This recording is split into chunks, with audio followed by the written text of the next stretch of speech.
얼마 전 저는 쿠팡 물류센터에서 일을 하고 왔습니다. 그곳에서 만난 일용직 청년 노동자들은 일하는 중에도 쉬는 시간에도 서로에게 말을 건네지 않았습니다. 하루 벌고 기약 없이 이별하는 청년 노동자들 사이에는 동료도 노동의 자부심도 만들어질 수 없었습니다.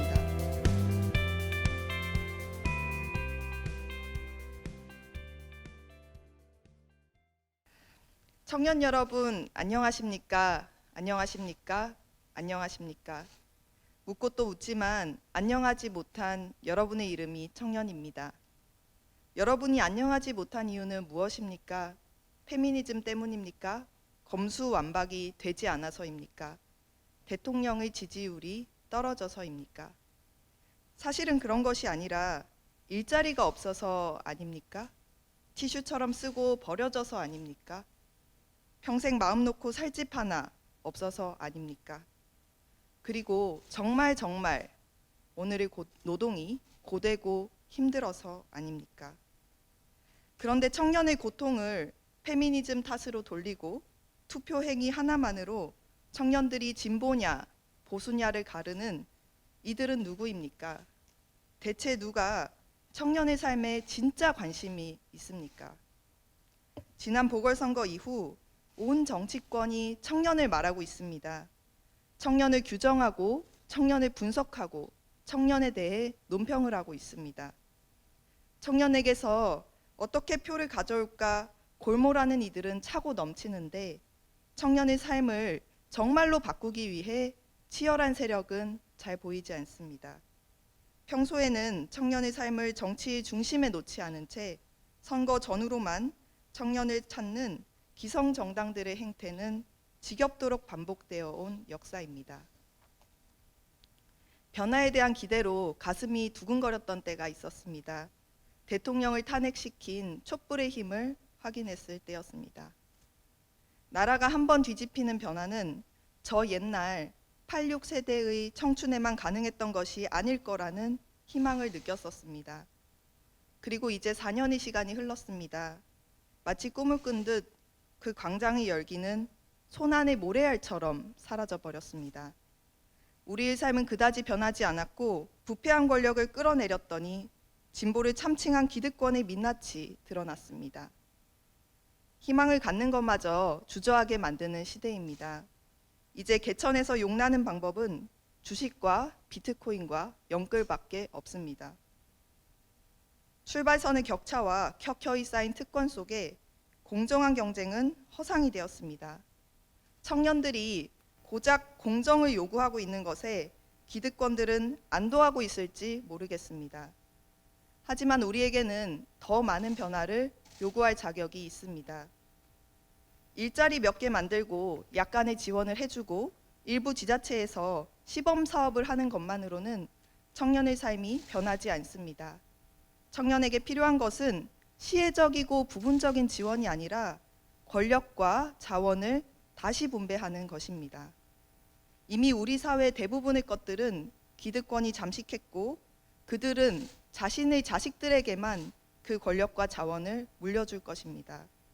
기득권이 가진 권력과 자산과 부동산을 침해하지 않고는 그들이 원래 제 것인 양 가로채왔던 것들을 빼앗지 않고는 평범한 청년들의 승리를 만들어낼 수 없습니다.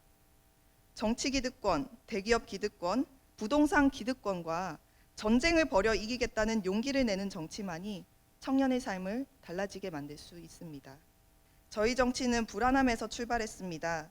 10대 때부터 해왔던 모든 노동은 알바이거나 열정페이였고 정규직의 기대조차 갖지 않고 살아왔던 그 삶, 미래에 대한 불안함으로 버티고 살아왔던 그곳에서 출발했습니다. 어쩌면 청년정의당 역시 기대와 희망 아래 깊숙이 내재되어 있는 미래에 대한 공포감 위에서 출발하는 것일지 모릅니다. 시민들의 눈에는 정치를 직접 하는 우리들이 어쩌면 특별해 보일 것 같습니다. 하지만 청년 정치는 정치로 세상을 바꾸지 않으면 우리의 삶이 바뀌지 않는다고 생각한 사람들의 선택지일 뿐 이 세상을 똑같이 살아가는 청년으로서 갖는 불안함은 다르지 않습니다.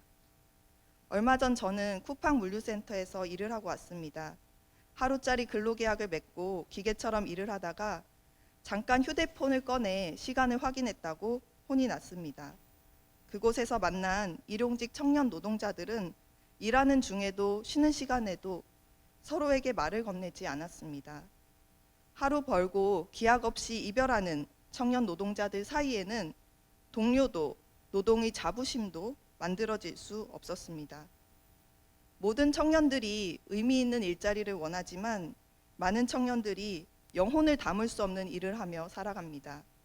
고되고 무료한 노동을 아무리 참아내도 삶은 여전히 불안합니다. 우리는 무력감과 불안함에 잠식당하지 않으려 정치를 합니다. 원치 않는 미래를 무력하게 맞이하기 대신에 우리가 바라는 미래를 만들어내고자 정치를 합니다. 앞으로 살아가야 할 수많은 날들이 숨이 막히도록 불안한 여러분들과 우리들의 불안정한 삶과 노동과 연대하겠습니다. 우리가 처한 처지에 대한 분노, 바꾸고자 하는 노력과 끈기, 그것과 연대하겠습니다. 2030 청년이 단 4%의 의석만을 가진 국회를 비롯해 정치야말로 가장 기득권이 강고한 공간입니다. 지금 거대 양당 모두 당대표, 원내대표, 지도부 선거를 치르고 있지만 청년을 찾아볼 수 없습니다.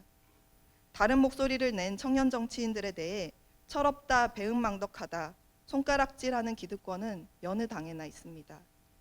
정의당 역시 이런 평가에서 완전히 자유롭지 않습니다. 정의당이 청년 세대에게 대안으로 선택받고자 한다면 우리 당이 청년의 삶 속에 있어야 합니다. 청년에 대해 아는 척하지 말고 청년의 목소리를 들어야 합니다. 청년을 동등한 시민으로 정치의 주체로 존중할 수 있어야 합니다. 청년의 삶을 바꾸기 위해 기득권을 내려놓을 준비가 되어 있어야 합니다. 진보정당 정의당을 바꾸는 일은 한국 정치 전체를 바꾸는 일입니다. 정치를 바꾸는 일은 청년의 삶을 바꾸는 일입니다. 청년 정의당은 정의당의 혁신 동력이 되겠습니다. 청년 정의당이 사람과 세상을 보는 관점은 익숙하고 오래된 그것과는 많이 다를 것입니다. 청년 정의당의 목소리는 어쩌면 정의당 내에서조차 파열음으로 여겨질지 모르겠습니다. 젊음이 늘 정답일 리는 없지만 젊음이 담당할 몫이 있고 젊음만이 할 수 있는 역할이 있습니다. 그걸 제대로 해내는 정당, 청년정의당이 되겠습니다. 청년정의당이 그런 역할을 제대로 해낼 때 정의당 역시 더 커지고 풍부해지리라 생각합니다. 이제 민주당과 국민의힘을 포함해 당내당 형태 청년당들이 만들어졌습니다. 기득권에 맞서는 청년들의 움직임이 모든 정당에서 조금씩 싹트고 있다고 생각합니다. 청년정의당은 민주당의 전국청년당, 청년국민의힘, 청년진보당, 청년녹색당, 그리고 청년들이 주축이 된 기본소득당과 미래당을 비롯해서 다른 여러 청년당들과 함께 경쟁하고 협력하면서 새로운 세대의 정치 공간을 넓혀가겠습니다. 다가오는 22년 대선은 거대 양당 간의 기득권 경쟁으로만 끝나지 않게 하겠습니다. 정의당은 아직 작은 정당이지만 지금의 현실을 견딜 수 없다는 청년들의 분노는 정의당보다 거대합니다. 기득권을 포기하지 못하는 세력은 대선에서 필패하도록 만들겠습니다. 청년들의 편에 서서 기득권과 전쟁하려는 각오를 갖지 못한 후보는 청년들로부터 대통령으로 인정받지 못할 것입니다. 최악을 피하려 차악을 강요당하는 양당 정치 비극의 고리를 끊어내겠습니다. 대한민국 청년들과 함께 이번 대선을 그렇게 만들겠습니다. 기득권을 상대로 한 청년들의 싸움이 한 발짝 앞으로 나아갈 수 있도록 이토록 강고한 기득권의 정치판을 흔들어 놓을 2022년을 만들겠습니다. 청년들에게는 순수 이성 비판 같은 탁상 공론을 할 여유는 없습니다. 다만 우리는 정치의 코페르니쿠스적 대전환을 끝내 이뤄내겠습니다. 사랑하는 당원 여러분, 존경하는 시민 여러분, 청년정의당이 출범하는 오늘은 머지않은 훗날 돌아보았을 때 새로운 물결의 시작으로 기억될 것입니다. 그렇게 될 수 있도록 최선을 다하겠습니다. 감사합니다.